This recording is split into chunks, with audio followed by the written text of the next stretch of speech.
Hey, welcome back to JB Breaks Free. I hope you're having a great day, a blessed day, and getting 1% better than yesterday, and breaking free from whatever's holding you back from having the best day ever and becoming the best version of yourself. And every day it's a process and a practice, and every day we make progress. And today, some things that we can get 1% better at are staying calm when life gets tough. 5 ways to do that. Also, 5 money lessons that they never taught you in school, and that's a big one for me. And also 5 lessons from the book, The Subtle Art of Not Giving a F blank CK. I thought that was a really good book. I wanted to share some lessons from that book. But first, I did get out there today. I made $55 with Instacart, and it's still kind of ongoing. Got myself into a nightmare situation. Right now in central New York, it is about 63, 64 degrees. The sun has been coming off and on. I can't believe it. T-shirt is on. I was out there side hustling, and I just was like, I wanted to enjoy the day, but I got this order to get me to $40. And I drove all the way out to this customer's house. It was a bit of a drive for a prescription order, and you need to scan ID for prescriptions and for alcohol. And of course, this customer did not have an ID or any form of identification. It was an older guy, and I don't know, it expired or he didn't have it. So I'm like, oh gosh. So I had to bring it all the way back to the store, get a return receipt, respond to this email, upload a photo into the email. And as you guys know, I'm not the most technical, computer efficient person in the world. So my wife talked me through that on the phone. Mission accomplished. And who knows? So I ended up making $55. And that got me a little stressed. So I wanted to stay a little bit calm. So I thought that would work as a subject to talk about today. And also, I survived Valentine's Day yesterday at the restaurant. It went way better than I expected. Way smoother than I thought. I walked right in the door. My boss gave me a hug, which was great because he was so happy I could be there to answer the phones. We got 8 million phone calls and people trying to get reservations, an hour before service on that night. And I don't work in the biggest restaurant in the world, so it was just no, no, no, no, no. But there was a lot of to-goes, and we had a pretty packed house, and everything went smoothly. And I was very, very pleased with that. And of course, any anxiety or sufferings that I might have had leading up to that day were, of course, all in my imagination, as the great Seneca said thousands of years ago, and that is in just about any philosophy that you can find.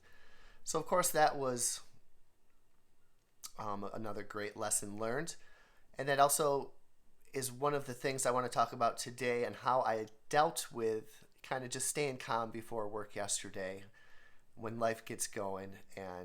But the first way of the 5 ways to stay calm when life gets going tough is to walk. And walking is going to relax you. It's going to clear your mind. It's going to give you a different perspective. And I figured, what better time to go for a walk than now? So I want to take you guys on a little trip through this community's nature trail that's located right behind our local community college and junior high school. It's a beautiful trail. So come with me, and then we'll get back to the rest of the video.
right, we are back. That felt so good.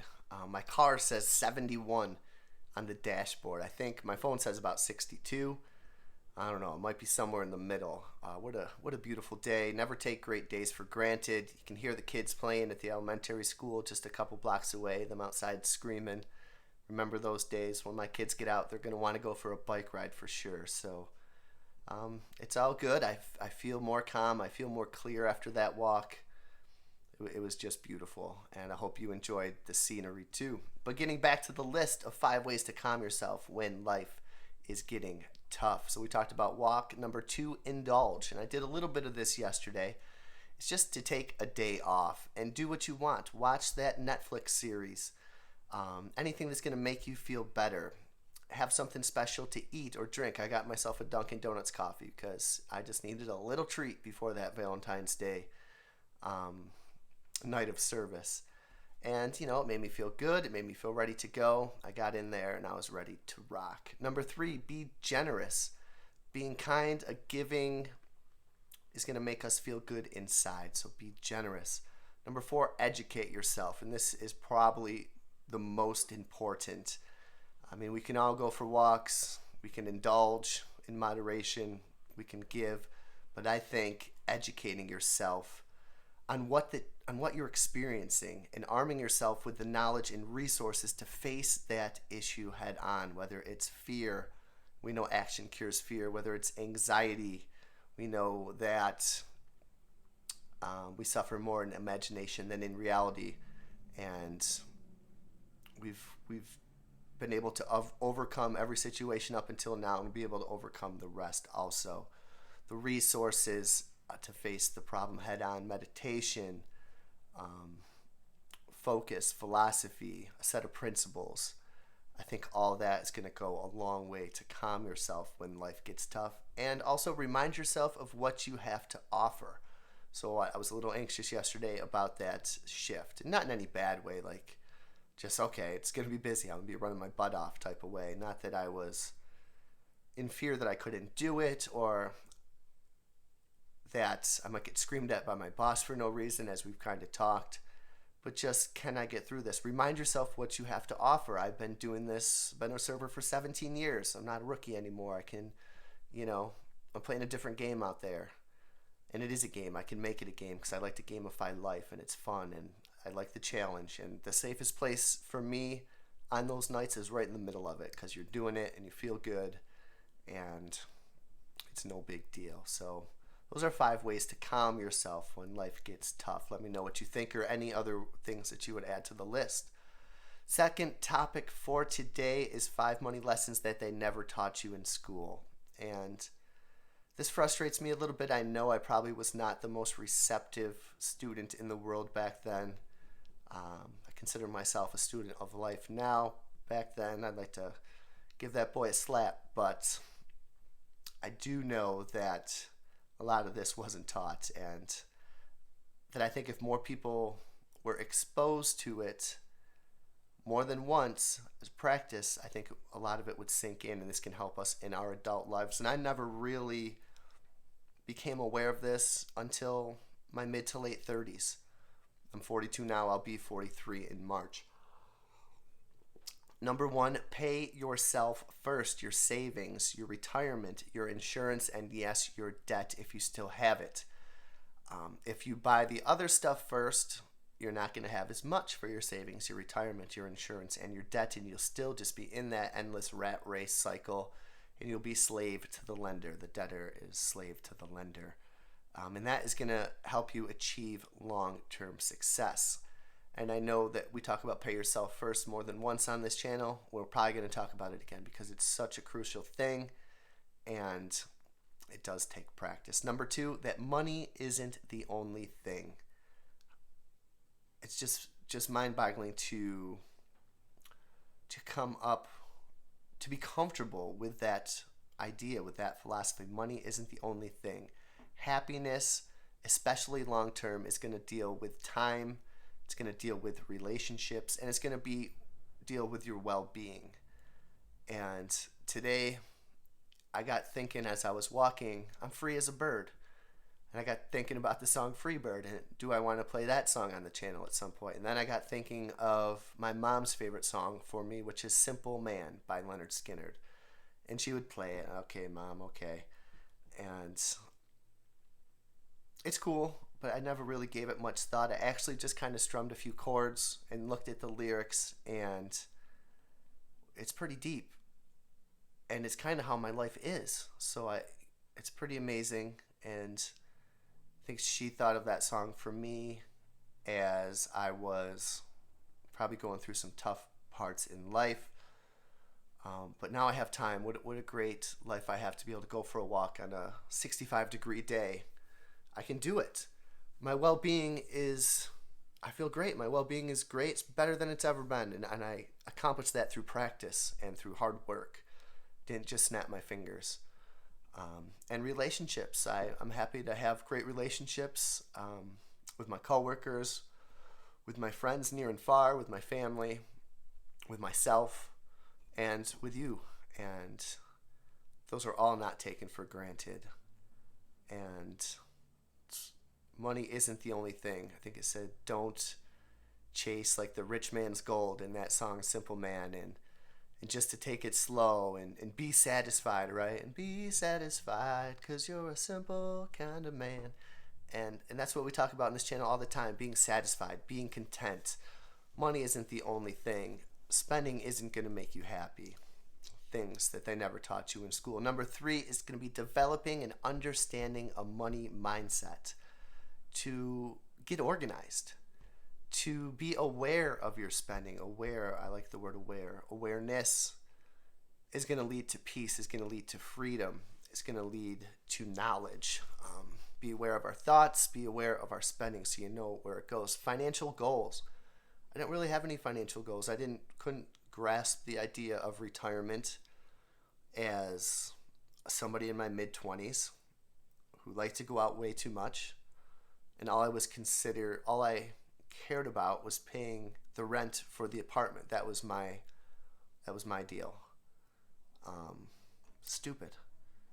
But we're all on different paths and we're all on different timelines. Take control of your money. And you can't take control of your money if you're in debt, but at least you can start to take control of your money by putting it towards that debt with everything you have, like Dave Ramsey says, with gazelle intensity, like a lion is chasing you, with everything that you got. And that's what I did as a waiter, not some person with some crazy tech job or anything else, small town waiter and a teacher. And we put everything we had towards that, and now we have control of our money. And it makes life a lot more free. Number 4, don't be intimidated by money. And this is another thing. I was very intimidated by money. You don't have to be a finance major to feel comfortable around money. It takes a solid strategy. It takes a commitment, a willingness to learn. I researched investing for days and days and hours and everything I could, and absorbed everything I could find. I read books. I had to figure out a way.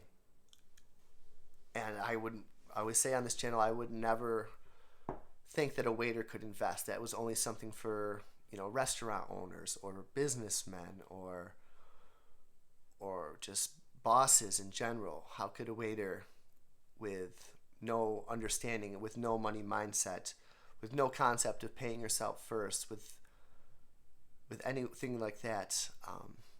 But I realized over time that what's best for me is to take the total stock market in Vanguard, VTSAX, and have a stock and bond ratio, and not to pick certain stocks, because over time the total market is going to be better, and it's a simple way to do it, the simple path to wealth.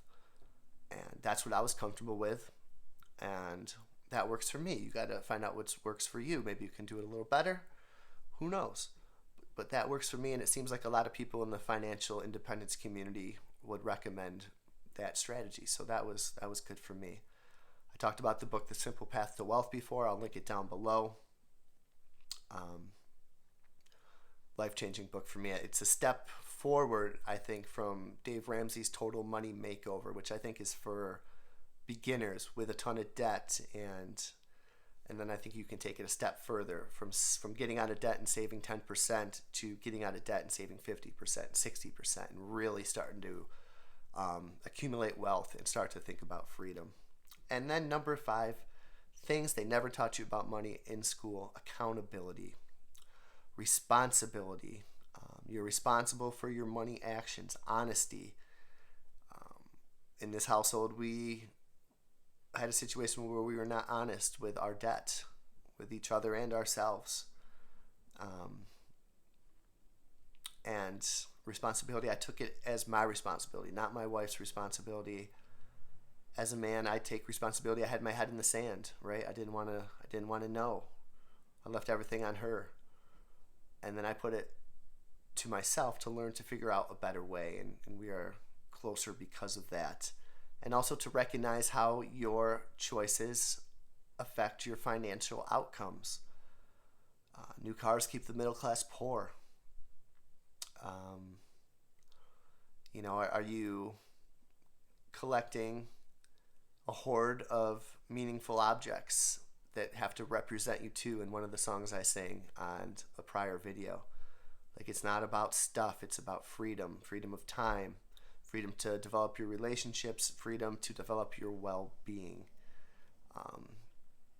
So you put those 5 ways to stay calm into effect in your life, and you put these 5 lessons that they never taught you about money in school, and you are on the path to freedom.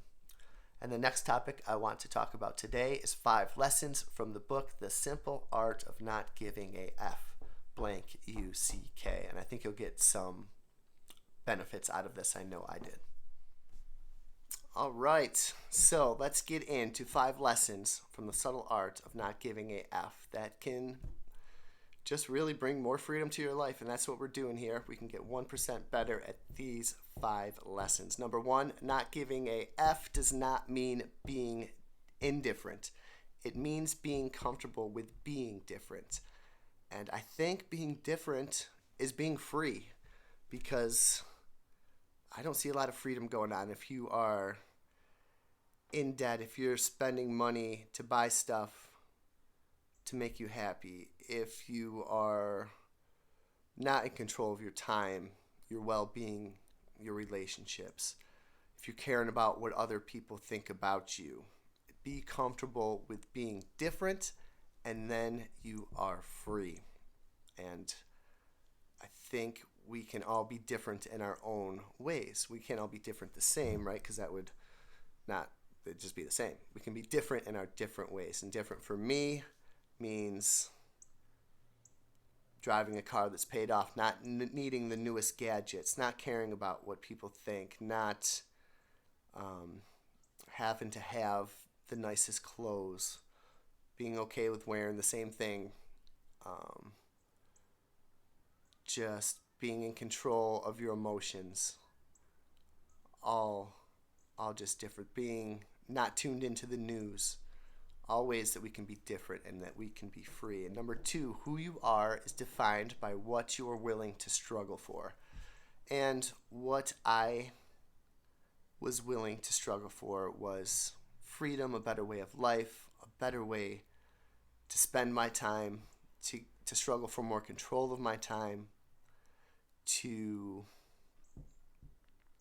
just try to be a happier, freer person and become the best version of myself. That's what I'm struggling for, not necessarily comfort in junk. I'm trying to get better, and it's a process, and I'm far from perfect, and I got a long ways to go, but I'm on the right path. Number 3, the desire for more positive experience is in itself a negative experience. And paradoxically, the acceptance of a negative experience is a more positive experience. So notice the word desire, the desire for a more positive experience. Desire is a contract that we have with ourselves that we will suffer until we get what we want. But acceptance of your negative experience is in itself positive. And I think this can be true for most things in life. Stuck in line, car won't start, battery died like it did to me yesterday. Somebody says something to you that hurts your ego, you're just in a bad spot. Acceptance. Amor fati is a Stoic word. Love fate. Love your fate. Accept it, and you'll be free. And if you're striving for something different than what is right now in this present moment, then you are not free, and you are having a negative experience. And all we ever have is this moment right now. We can look around us and we can be grateful for so much, to have an attitude of gratitude and just be a more positive person with a more positive vibes, more positive moments is going to lead to a more positive life. Number 4, to be happy, we need something to solve. Happiness, therefore, is a form of action. And as we talked about earlier, action cures fear. And to be happy, we need something to solve. I needed something to solve. I needed a way out. After nursing school, I laid on the bed, looked up at the ceiling. What am I going to do? What am I going to do? I can't. This was before JB Breaks Free. We're still $100,000+ in debt. Still buying things to make me happy. I see no way out of my job, which in the back of my head I know won't be there forever because my boss will retire at some point. What am I going to do? And I had this feeling that, my hobbies cost me money. I wanted to learn something. I have a strong desire to learn. Oh, I'm bummed. I can't go to school anymore, so I can't learn. I did more learning outside of school than I really have in it. And in the last 3-4 years, I've learned so much about myself and about life. And I've put it into action. I didn't just sit there with that knowledge for another 3 years. I acted hardcore to pay off all my debt, to develop an attitude of gratitude, to develop a higher sense of well-being, to pursue financial independence, to pursue freedom from anything that would hold me back from being the best version of myself, to pursue freedom from anything that would hold me back from having the best day ever, as my kids kind of taught me. Every day can be the best day ever. And number 5, that being wrong opens up the possibility of change. And being wrong opens up the opportunity for growth. If I thought I was right, if I thought I was living the right way and I didn't want to hear it from anyone else that there's a better way, then I'd still be in the same place and I would not have grown. But I realized I was doing some things wrong. I was spending my money wrong, eating wrong, consuming wrong, acting wrong, feeling wrong. And knowing that and taking action gave me the opportunity to grow exponentially, that word.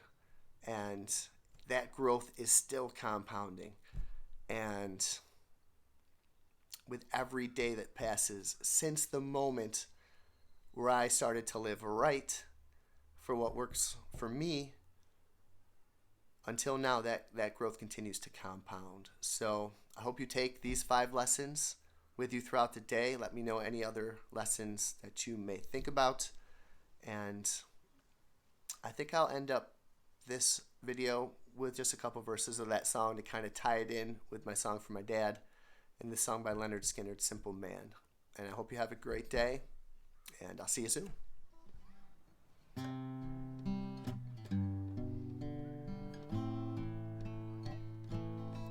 My mama told me